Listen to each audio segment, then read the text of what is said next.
Sir आज एक serviceman rally में आपने पार्टिसिपेट किया है और कई तरीके से मोटिवेट भी किया है, तो किस तरह से आप इस पूरे प्रोग्राम को देख रहे हैं और असम राइफल्स का जो रोल है इस समय पे पूरे देश का फोकस है, तो क्या कहना चाहिए?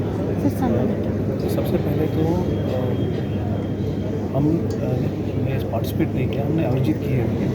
उत्तराखंड जो है, आपको पता है कि उत्तराखंड से बहुत सारे सैनिक आते हैं भारतीय सेना में, असम राइफल में, नेवी एयरफोर्स, पैरामिलिट्री फोर्स, और सबसे ज़्यादा भूतपूर्व सैनिक असम राइफल के उत्तराखंड से आते हैं भारत। और इसीलिए, और आपको पता है उत्तराखंड में जो इलाके हैं बड़े दूर हैं, बॉर्डर के पास है, तो हम सब चाहते हैं कि सब हमसे जुड़े। हमारी वीर नारियाँ हैं, विधवा हैं, जिनको बहुत परेशानियाँ हैं, जो बता नहीं पाते, तो ऐसे आयोजन से उनकी परेशानियों का किस तरह समाधान ढूंढा जाए और मिलाप किया जाए हमारे पूर्व सैनिकों से, क्योंकि वो हमारा भूत है और उन्हीं के बल पे आज असम राइफल का जो अस्तित्व है वो उस हिसाब से बना है। तो एक छोटी सी कोशिश है और ये कोशिश जो है हर साल जारी रहेगी, और हम चाहेंगे कि हम और इलाकों में जाएं, अंदर पहाड़ों में, और अपने भूतपूर्व जवानों से, वीर नारियों से संपर्क करें और पूछें उनको कि उनका क्या हाल है, और जिसने देश की सेवा की उसकी सेवा के लिए हम तत्पर हैं और वो हमारा दायित्व है। आज आपने सम्मानित भी किया सर वीर नारियों को, एक्स सर्विसमैन को, क्या कहना चाहिए? मेरे हिसाब से उन्होंने पूरे देश को सम्मान दिया। उन्होंने, उनके पतियों ने जो प्राणों की आहुति दी, उससे बड़ा सम्मान और गर्व की बात तो कुछ हो ही नहीं सकती। और जो हमारे भूतपूर्व सैनिक हैं जिनको वीरता पुरस्कार मिले, उन्होंने भी अपना बलिदान दिया, अपना समय दिया, अपना खून बहाया।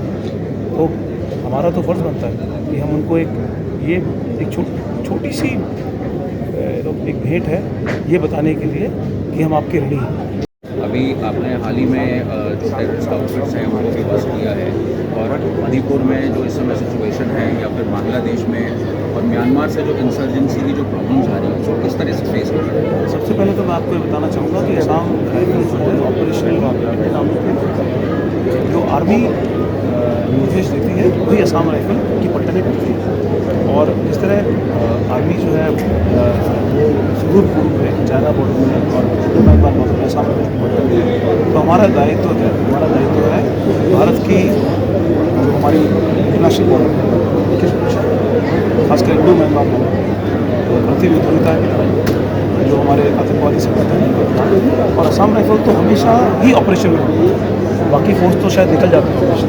असम राइफल तो कभी भी ऑपरेशन से बाहर रहती है, चाहे वो आज जम्मू कश्मीर हो, चाहे वो मणिपुर नागालैंड का इलाका हो, साउथ अरुणाचल का इलाका, अपर असम का इलाका, हर जगह हम करना है। और भारतीय सेना के निर्देश तहत हमको कार्रवाई। मैन के जो वेलफेयर के लिए DGRER द्वारा कोई नई स्कीम लॉन्च हो रही है? देखिए, ये तो हमेशा हम प्रयासरत रहते हैं। हमारे ऑर्गेनाइजेशन है जो हमारा हर महीने, हर क्वार्टर में, हर 6 महीने में हम बताते रहते हैं कि हम क्या क्या करेंगे, क्या कर सकते हैं, और ये कोशिश लगातार जारी है कि हम अपने एक सर्विस के कैसे जुड़े, उनके लिए हम कुछ कर सकें। और ये दो तरफा संवाद है ताकि वो हमें बताएं अपनी परेशानी, हमें समाधान करें और हम अपनी तरफ से पहल लें कि हम उनके लिए कुछ करें। इस तरह अनगिनत स्कीम्स हैं जो चलती है, और हर के बारे में तो मैं बता नहीं पाऊँगा, पर आप निश्चिंत रहिए कि असम राइफल का जो वर्तमान है वो अपने भूतकाल के प्रति पूरी तरह अपना दायित्व निभाए। नहीं, लोगों की मेडिकल को लेकर तमाम शिकायतें रहती हैं कुछ। आपको पता है मेडिकल में भारत सरकार की जो पहले आयुष्मान भारत जो है, और ECHS जो है आर्मी के द्वारा चलाया था, उससे भी हमारे जवान जो है उसका भी लाभ उठाते हैं। आयुष्मान भारत में भी रजिस्टर्ड है। और प्रॉब्लम आती है सुदूर एरिया में, जहाँ पे पहाड़ों में डॉक्टर नहीं है, जहाँ पे गांव से निकल के शहर तक पहुँचने में ही आपको दिन लग जाते हैं, वहाँ प्रॉब्लम आती है। पर मुझे लगता है कि जिस तरह सरकार की पॉलिसी है, आने वाले 4 से 5 साल में आयुष्मान भारत का स्वरूप ना सिर्फ सैनिकों के लिए पर एक आम नागरिक के लिए भी उतना ही सुचारू और आसान हो जाएगा, जिससे पूरे देश के सभी देशवासियों को अपने स्वास्थ्य की चिंता करने की ज़रूरत ना पड़े। न सिर्फ सैनिक, बाकी पूरे जितने हमारे नागरिक हैं हमारे देश के। सर ऐसा है कि उत्तराखंड में एक सैन्य धाम है जहाँ पे जवान हैं, उनके लिए एक म्यूज़ियम बना रखा है जहाँ पे उनके जो उन्होंने शहादत दी है उनके सारे जिस तरह दिल्ली में हुआ है, तो आप इस चीज़ को किस तरह देखते हैं? इसका अनावरण अभी हुआ नहीं है और ये बन रहा है, तो इसमें हम भी हिस्सेदार हैं। आपको मैंने बताया भारतीय सेना और असम राइफल में शरीर और आत्मा का मेल, तो हम किसी तरह से अलग नहीं हैं।